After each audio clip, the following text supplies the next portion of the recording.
This is Top Landing Gear.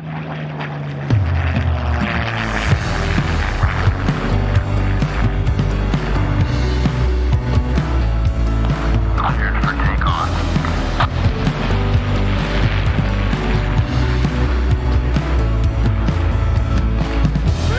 Pull up. Pull up. Pull up.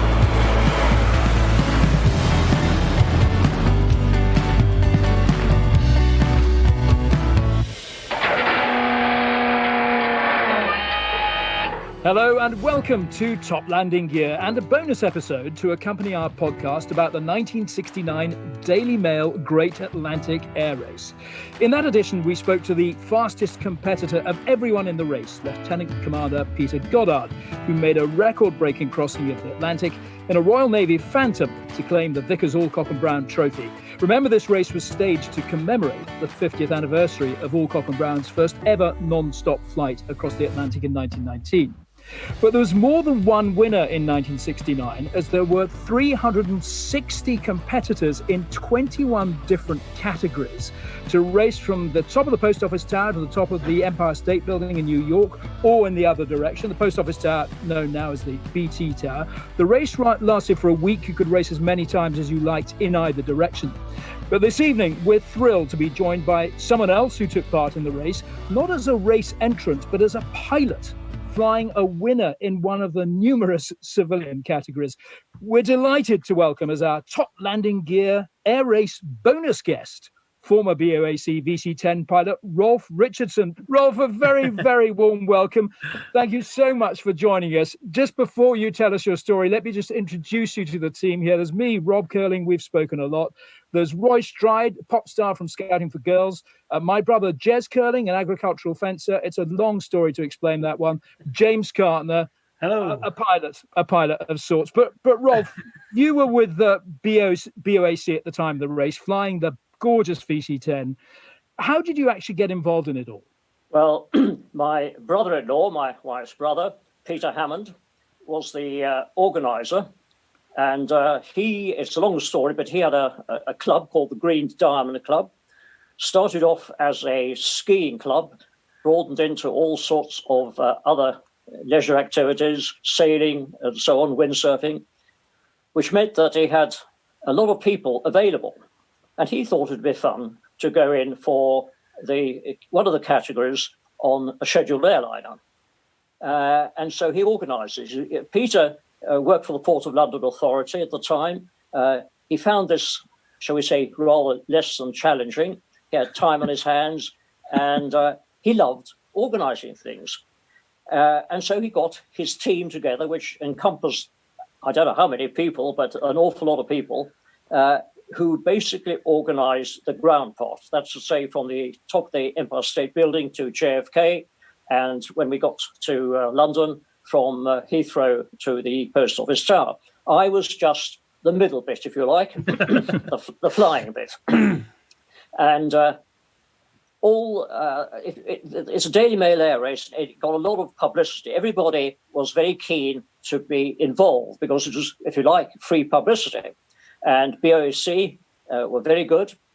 And Peter, my brother-in-law, contacted BOAC and said, would they be prepared to have myself and my brother-in-law, also a pilot, we're two first officers at that stage, not captains, take part in this. And so that's three brothers-in-law on the same flight, is that right? Not on the same flight. You're quite right. There was my wife's brother was organising it, and my sister's husband. It gets a bit complicated. He was another pilot. Right. And so there were two of us, Jed and myself, who were on the VC10, and we tossed up for it. And I won to do the actual flying. BOAC had to get a captain who was agreeable to this, and they found a very nice guy called Tommy Thompson, who entered into the spirit of things. And basically, we, the three of us, flew the VC10 from New York to London. Oh, absolutely fantastic. I might just have to explain at this juncture, Rolf, how I got hold of this story, because it came through your son-in-law, yet another family connection, That's who is a right. great friend and work colleague of mine, the TV sports commentator, Matt Chilton. And it was only because I mentioned that I was about to start up this aviation podcast. He said, "Oh, you must interview my father-in-law because he won the Daily Mail air race." I thought, no, that was won by a Harrier or a Royal Navy Phantom. And I had no idea that there were all these civilian entries and 360 competitors in 21 categories. I don't think many people today are aware of that, but it was a fantastic piece of organization by the Daily Mail. What was the BOAC's attitude to the race and your part in it? It sounded like they were quite supportive. Oh, very supportive. Remember, this was fantastic free publicity for anybody who took part, and so they laid down a few ground rules. The main one being that if we were ready to depart on time from JFK, we were to do so. That's to say, if Peter mistimed his travel time between the Empire State Building and the airport, and he arrived after 7 o'clock in the evening, and we were ready to go, we had to go. And we accepted this. We couldn't hold up. This is an all-passenger flight. So it was a normal revenue flight, basically. Absolutely. So we had to, if we were ready, which we were, but the great thing was, in those days, there was no security. This was the last year of innocence, if you like, before all the anti-terrorist security operations came in. And you were able to just buy a ticket, walk on an airplane. That's it. Amazing. What a dream world. I know. Yeah. So Peter had arranged things at his end. From New York, he got a motorbike, etc. And he arrived as we were shutting the doors, literally at midnight GMT. That was 7 o'clock in the evening, New York time. They piled him in. We didn't know this. We knew he was on, but that's all.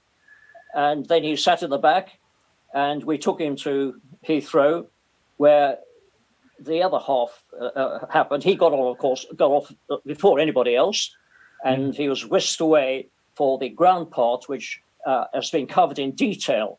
I expect you've seen it, Rob. He's done a very good video of this, of the way they got him from the airport to the post office tower. Yeah, it's a wonderful sort of, it's like a cine film, isn't it? But it's very well produced. Right. Which we'll see if we can put up on social media. We'll come on to that a little bit later down the line. Yeah. Rolf, for you, it sounds like it was pretty touch and go whether you were actually going to collect Peter before you had to. I mean, were you getting slightly worried that it wasn't, after all this, he was going to miss the flight? Well, he could have. The problem was that he didn't know precisely how long it was going to take from the Empire State Building to JFK. Now, if he left too early, that would eat into his total time. On the other hand, if he left it too late, he risked missing the flight. And he actually timed it perfectly. At the other end, it wasn't quite so difficult, because all he had to do then was to get his ground system working and just go. Yeah. I've looked up at the detail of this trip, and from the Empire State Building, a fellow club member radioed ahead to a team down on the ground at the bottom of the State Building to stop traffic outside on 34th Street so that his motorcycle ride would be unencumbered on his way to West 30th Street, where the heliport was. He took a jet ranger to the airport, and as you said, Rolf, a car then delivered him absolutely to the aircraft steps. That total journey from clocking out of the top of the Empire State Building to boarding your VC10 was 16.16 minutes. That's extraordinary, amazing. Isn't it? It is amazing. Was this from what is now JFK? Was it Idlewild at the time? It was JFK, Idlewild, yes, but there was no security, as I say. He just came on the airplane. Yeah. Well, had you briefed your regular passengers about what was happening, and were they kind of excited about the prospect? I don't think they were told. No, what we did do, of course, we really opened up the taps and went as fast as we could. Now, the VC10 we normally cruise in those days at 0.86 Mach.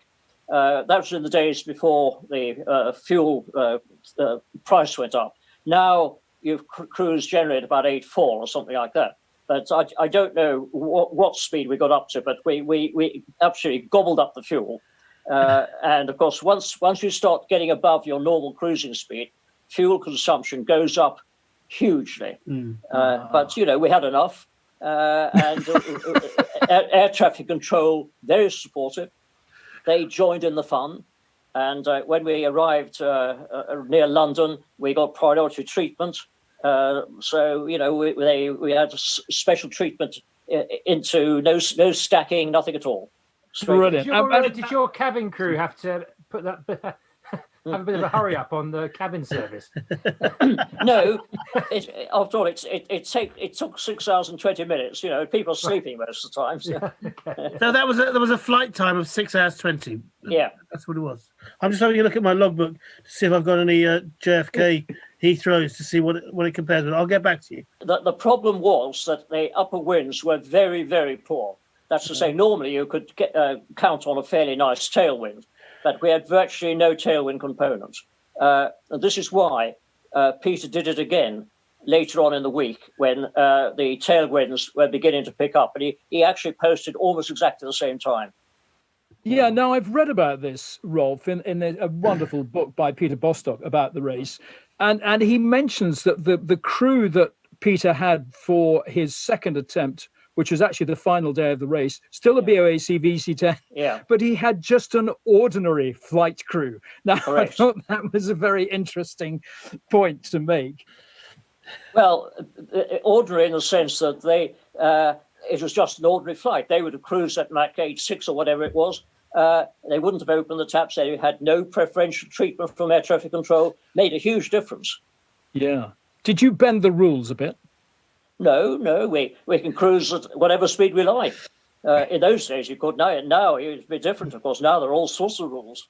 Yeah. And what about when he actually boarded the aircraft at JFK or Idlewild? Were engines running at that stage, or did you have to wait for him to board before you started up?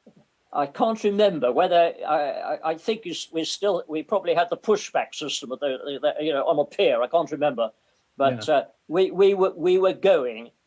As we're about to go as he got on. Rolf, was there? We discussed with Peter Goddard, our Phantom pilot, navigator, observer, yeah. Last week about inter-service rivalry. But was there some inter-VC10 rivalry between you and other VC10s, either military or civilian? Not really. What did happen though? We had, there was an anniversary get-together, you probably read about it, of the race at Brooklands. Did you read about this? That was last year. Yeah, that's right. And one of the people I met there was a bloke called Phil Hogg. Now, I think you remember his name, Rob. He was another BOAC British Airways pilot, and he was on a flight that BOAC put on as really a publicity stunt. And they officially took part in the air race, but as a giggle. And they had a whole group of people in bowler hats. They used the publicity, if you like, of the event to get a bit of free publicity for the. But they weren't serious about it. They weren't actually racing, but they did. So there was a lot of interest in the whole thing. I'm just reading a quote here actually that says by you. It says, "We did not go balls out to start with." No. Somebody else did that. We tended to go fairly fast all the time. There was somebody else who went rather too fast to begin with, and then had to throttle back because they were running out of gas. I've just looked at my quickest or a recent time, JFK to Heathrow, 6 hours 40. Well, you slow coach. Yeah. Well, that was a pretty. Sometimes it's well over 7 hours. Yes. So it does vary a huge amount because the upper winds, as you know, can vary enormously. Yes. You can get 100-knot tailwinds or zero. Yeah. Well, it's very interesting. During that whole week in May 1969, Rolf, the winds were all over the place, and actually they were blowing more favorably for the east-west route from London. In fact, Sheila Scott, who was a very well-known aviator in her day, she broke her own east-west transatlantic record by over 4 hours in her Piper Comanche. So the winds really caused havoc, I think. Yes, they were very untypical. I would say that. Yeah. Yeah. And did you know, Rob, I'm sure you did, your VC10, the VC10 you flew that day, Golf Charlie, GASGC, Super VC10, was actually the fastest ever subsonic airliner until a jumbo broke the record actually earlier this year, courtesy of Storm Kira, I think it was. But yeah, it was that very aircraft that took just 5 hours and 1 minute between JFK and Prestwick, actually, back in 1974. So you had the fastest VC-10 anyway. Really? Yeah. Well, it depends entirely on the upper winds, because everybody cruises at roughly the same speed. So. And how did the VC-10 operate on that? I mean, going a little bit faster than normal. I assume it all sure worked perfectly normally. Didn't give any complaints or anything. Well, one of the things I looked up, talking of how fast you can push a jet, is that people always think of Concorde as being the first supersonic jet, but in fact the first one was a DC-8, and that was flown supersonically for 16 minutes by a Douglas test pilot. So if you really want to push it, even an ordinary jet, if you're really crazy, you wouldn't do it normally, but test pilots do crazy things. So was he going downhill? Absolutely. I mean, he deliberately went up. He got up to something like 40,000 feet, stuck the nose down full power. So it can be done, you know. And even on the VC-10, you must have been almost transonic, particularly at the higher end of the sort of speed regime. You must have sort of having the sort of first burbles of supersonic on the wing.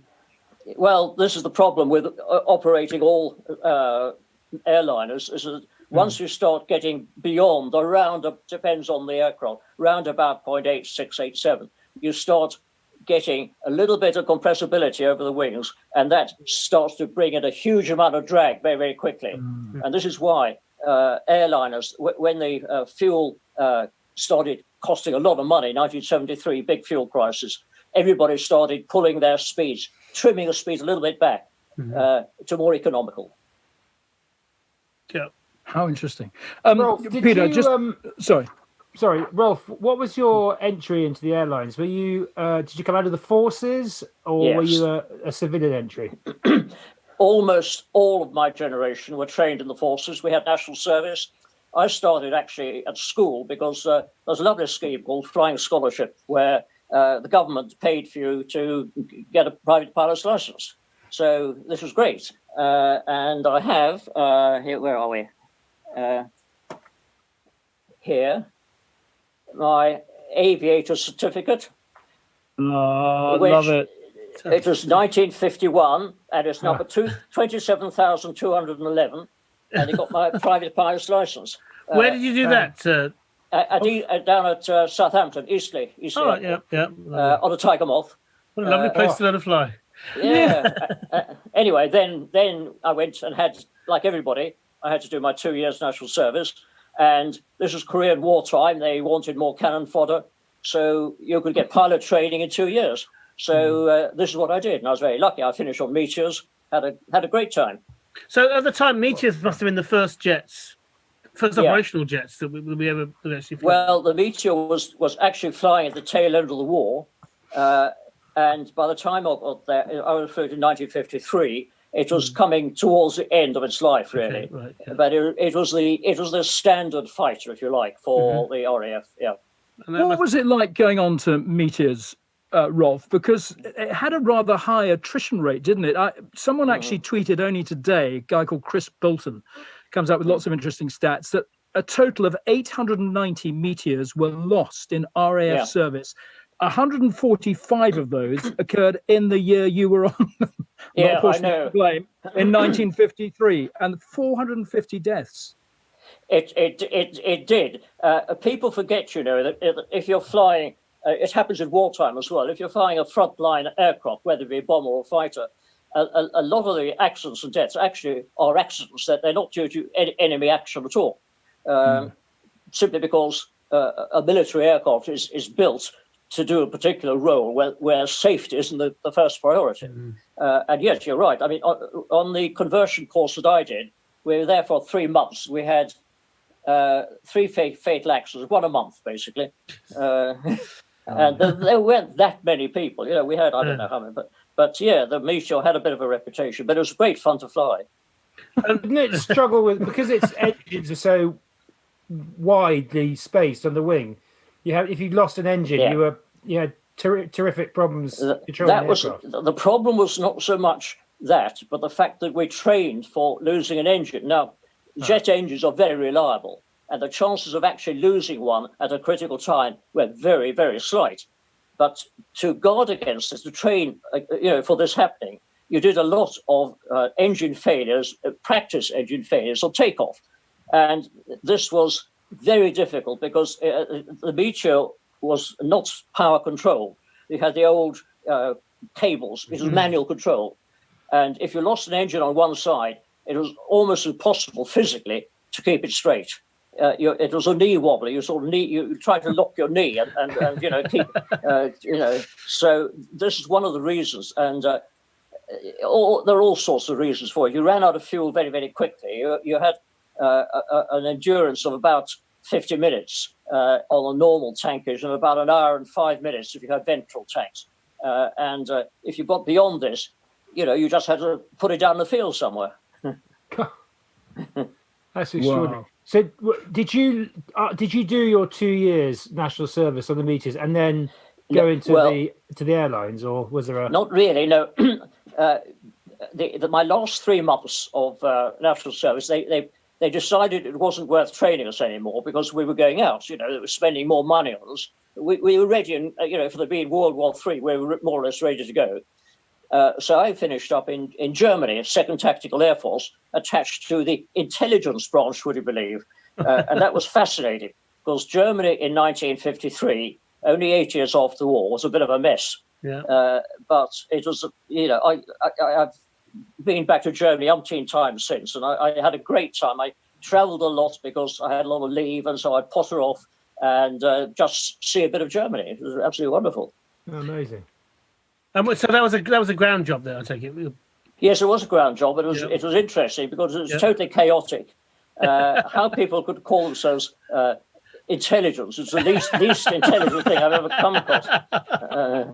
But it was interesting. And then I didn't actually go into aviation initially because I was going to be a vet. But I decided after a term I wasn't going to be a vet. So it was a bit of a hiatus, and I didn't join BOAC until 1956, which was about 2.5 years later. I did a variety of jobs then. If you like the back end of horses, I suppose the aviation is the place to be, really, isn't it? Well, one of the problems with civil aviation then was they weren't actually taking people until about the mid-50s. When I left the RAF, there was very few jobs going, simply because they were living on the fat of the wartime generation. You can imagine in 1945, there were umpteen thousand people who were trained pilots, very, very experienced guys. A lot of them wanted to go into civil aviation, limited amount of opportunity. And this lasted for about 10 years. But suddenly, in the mid-50s, suddenly they needed people again. And who did they call on? The national service generation. And we were lucky. We were there, ready and waiting. It took us about 3 months, that's all, to get our civil tickets, and we were away. What was the first type you flew with BOAC, Rolf? Flew an Argonaut. Now, do you know what an Argonaut was? Oh. Is that a DC-4? Yeah, well done. It's a DC-4, but it was made in Canada by Canadair, and it had Rolls-Royce Merlin engines in. So it's a real mongrel. So that was a tail dragger, was it? Mm-hmm. No, nose wheel. That was the nose wheel one, was it? Yeah. Yes, nose wheel. But it was very underpowered, and it was actually only a stopgap because we'd lost the Comet 1. Do you remember the Comet 1 that flew apart? Yeah. It happened in the early 50s. And they found themselves, BOAC suddenly found themselves with lacking capacity. So they had to replace it somehow, and they bought a whole heap of Argonauts. But in those days, we all flew. BOAC flew all American. We had the Stratocruiser, the Constellation 149, and the Douglas 7Cs. So these are three American type airplanes, plus the Argonaut. And then the Britannia came along, and that's the first airplane I really spent a lot of time on. And I flew the Britannia for 6 years. That was quite a complex aircraft when it came in, wasn't it? It was quite a beast to handle. I've written a few books and things which we were talking about earlier on, and one of them covers the Britannia. I reckon it was built by a team of mad professors. Some of the things that went on there were totally unbelievable. It looked a perfectly ordinary aeroplane, but it had more crazy ideas per square inch than any other aeroplane that's ever been built. Can you give us a few? Yeah, okay. Well, the most famous one, it was the PR guys called it the Whispering Giant, but in fact it was known as the Hiccuping Heap, because they discovered very late in the day, when they took it down for tropical trials, that if they got into the wrong sort of cloud, the engines would flame out. What happened was the ice built up in a U-tube, and when the ice got too big, it would break off, and it would just douse the engine. Flames would go out. Now you can relight an engine fairly easily, but it takes a little bit of time. It's not a very satisfactory state of affairs. So they built into what I call sticking pot solutions. One was to try and stop this happening in the first place, and the other thing was they brought in an automatic relight. So if the engine did go out, there was a bang and a nice bit of flame out the back, and this is the hiccuping heap. So that was the first problem. The other big problem we had was, I think it's the only aircraft I've ever known which was designed without integral fuel tanks. Now, normally you stash the fuel in the wings, and you seal up the wing, the gaps there. Not Bristol. They said no. We're going to have fuel bags. That's to say, you had a big rubber bag, and they put this in these, in the interior of the wings with studs, and you fill the bags. Now the problem there was, of course, the bags would start leaking. Yeah. And so we had endless fuel bag changes. And you can imagine that if this happened in Karachi, where there's temperature 40 degrees centigrade, poor little chaps trying to get in a very confined space, trying to refit a fuel bag, and all sorts. The control system was mad as well. They decided not to go for power supply, hydraulic fuel controls, which everybody else was beginning to do at that stage. Instead, if you watch the Britannia sitting on the ground ready for takeoff, everything was drooping. This is because the controls, the main controls, weren't connected to anything. What you actually controlled were the tabs on the end of the controls. Oh, yes, yeah. Which actually worked pretty well, but it was a very, very strange system. Anyway, I've flown a British aircraft that has a very similar system on the 146. Oh, yeah. You fly the tabs, not really? On the tail. And that it is the weirdest thing, following one of your own types out and seeing it, you say, is it supposed to look like that? James, for the uninitiated, can you just explain what you mean by flying it on the tabs? It's a trim device. Right. Your main control surfaces, elevators, ailerons, and so on.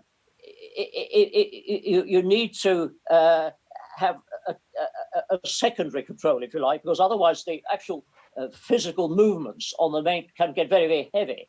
And so what you do, you have a trim wheel, which means that whatever you're doing, well, center of gravity moves, center of pressure moves, all sorts of things move during the flight. And to take account of that, you have to. You don't want to be holding back a control column all the time just to keep straight and level. And so you do this by controlling a control surface on a control surface. It's a sort of secondary control surface, if you like.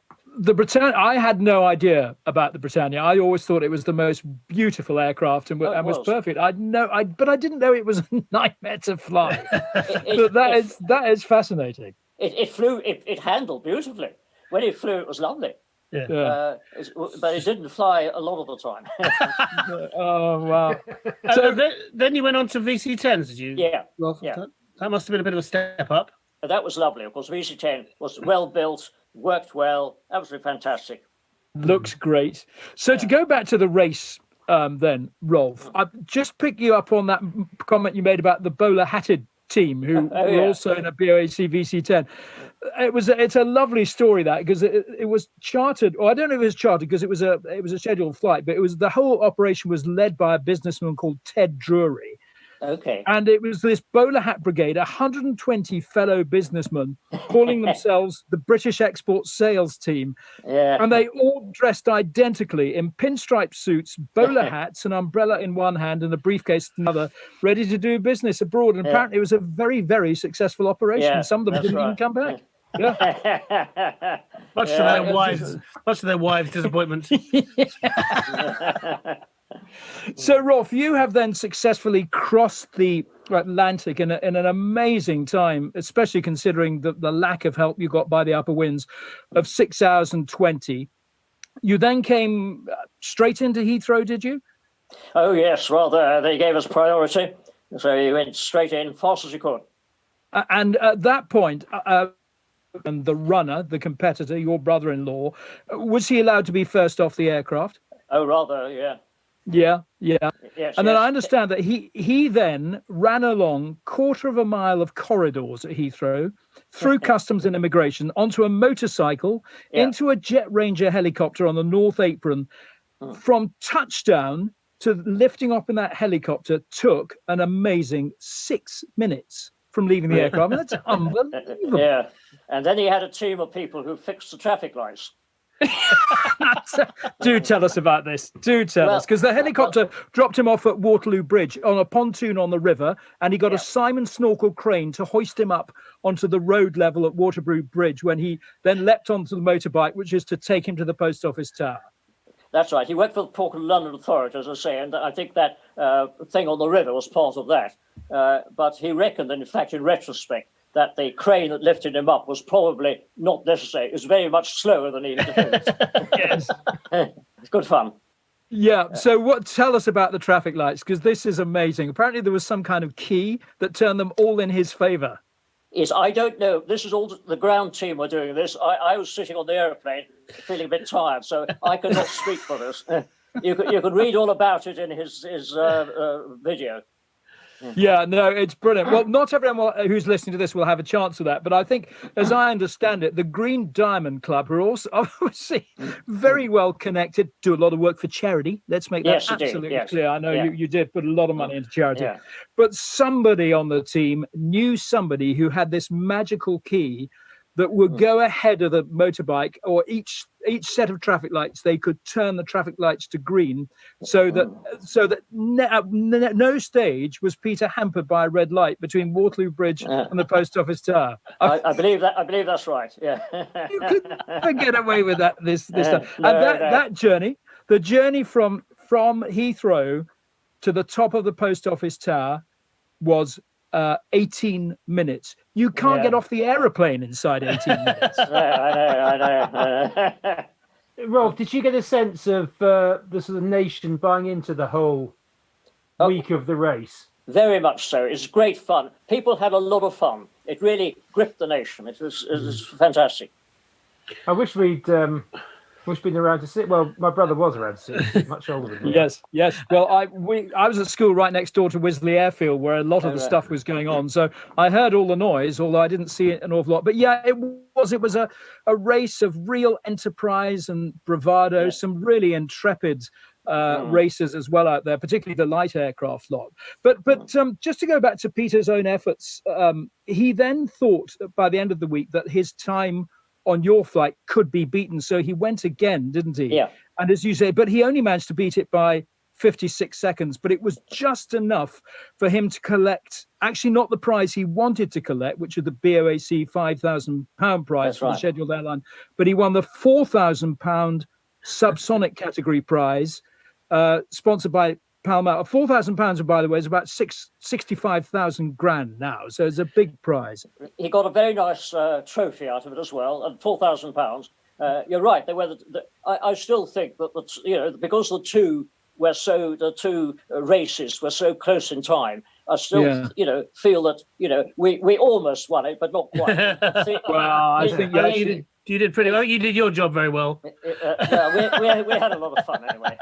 Yeah. Did you go and celebrate afterwards? Were there parties to be had? I'm sure, yeah, we had a big party a long time ago. Can't possibly talk about it. I know. Rolf, we talked about this in our previous podcast, actually. Jez brought up the point that Clement Freud, who was also a competitor, he went by an Aer Lingus flight. He snitched on one of the RAF efforts. It was a WRIF Sergeant Heather Robinson. She was flying on a 10 Squadron VC10. She had to change her mode of transport in New York because what she'd put on her entry form wasn't available. And Clement Freud spotted this and snitched on her. But in fact, her flight on her RAF VC10 was actually a record time, and they beat Peter's best time. But she was disqualified. I didn't know that. That's interesting. Yeah. Yeah, so Peter has Clement Freud to thank for snitching on poor old Heather Robinson. But Rothmans did still give her the prize because they did do a fantastic route across the Atlantic. Rolf, we talked about this a bit on the phone when we were chatting the other day. I was saying to you that the year this happened really was the end of an era for commercial aviation, 1969. Because it was about to change forever, wasn't it? I mean, here we had all this pizzazz with the race, and it really was a fabulous way of marking that end, because the wonderful Boeing 747 jumbo jet, which you also went on to fly, was just coming on stream, the following year, 1970, which made air travel affordable to the masses almost overnight. And because of the sheer capacity, the aircraft enabled the airlines to drive down ticket prices, and flying was no longer the preserve of the rich, the elite, and it rather lost its glamour. So big changes, really, from this moment on in commercial aviation. Yes, indeed. The other thing, of course, the big change, I think I mentioned it to you, was the terrorist thing. This is what brought in all the security we have now. And this was started off, I think, by an episode called Dawson's Field. Does this ring a bell? In Jordan. In Jordan, exactly. When the Palestinian terrorist organization blew up 3 airliners, including one of our beloved VC-10s. And this made everybody realize suddenly that you couldn't simply let people onto aircraft anymore. You had to have some sort of security.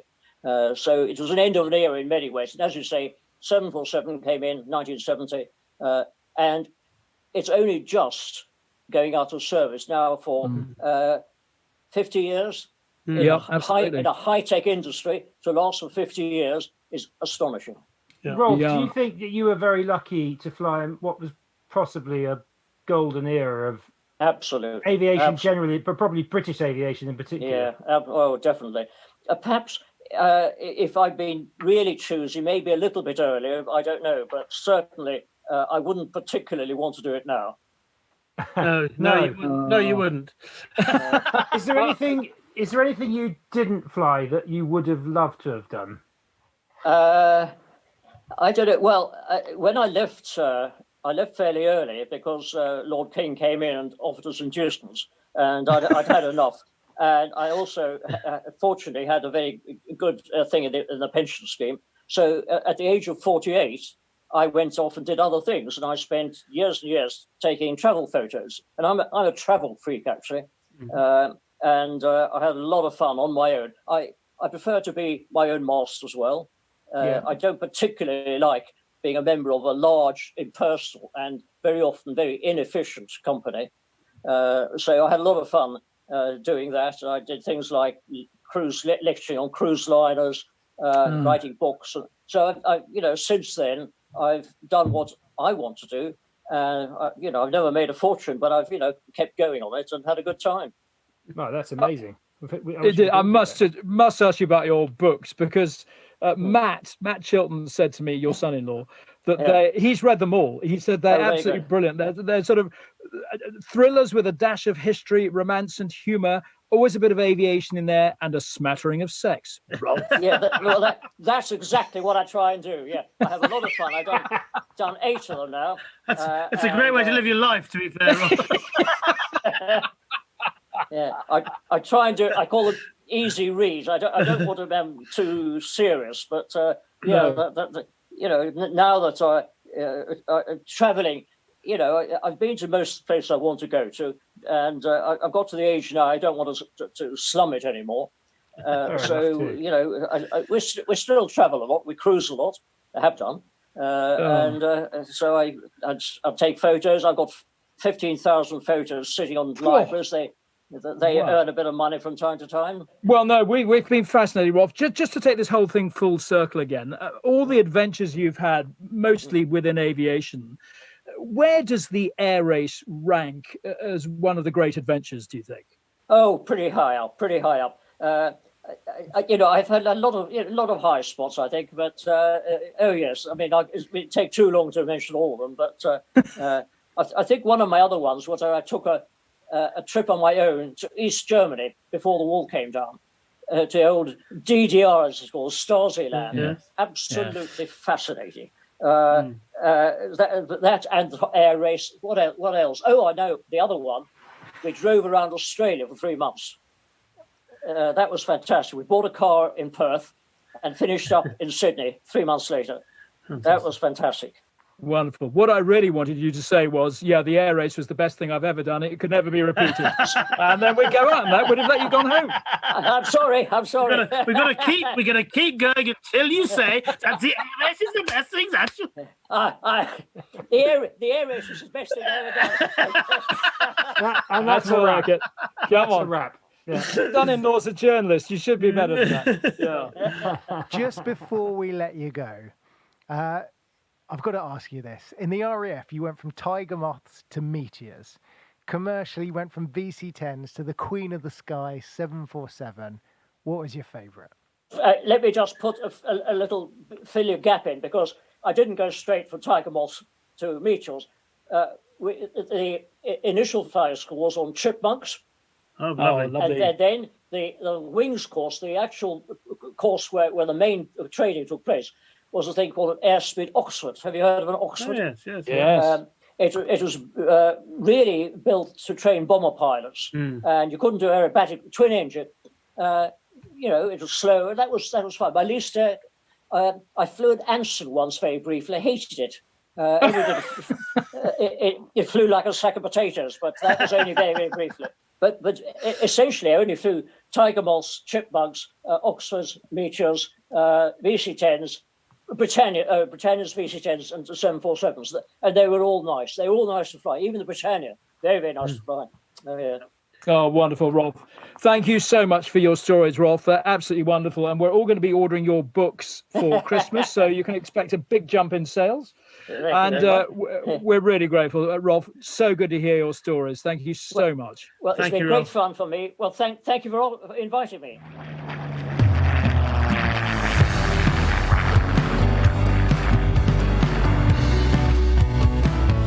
And a huge thanks to Rolf Richardson. Do look out for his books and his pictures as well. And by the way, if you haven't already heard them, do listen to our main podcast episode about the Daily Mail air race, along with the full interview with Peter Goddard. And our next episode will feature another race competitor, Graham Williams, who flew one of the 2 RAF Harriers, although we'll be quizzing him more fully on his life as a Cold War jet pilot. He's flown everything. And remember, you can keep in touch with us on Twitter, Facebook and Instagram at Top Landing Gear, and do email us with your comments and questions for our expert James Cartner, info@toplandinggear.com. That's info@toplandinggear.com. 2 G's. Thank you, James. Thank you, gents. And however you're listening to us, please recommend us to your friends and family. Do leave a review, especially if you've enjoyed it. In the meantime, thank you so much for listening, and bye for now. This is Top Landing Gear.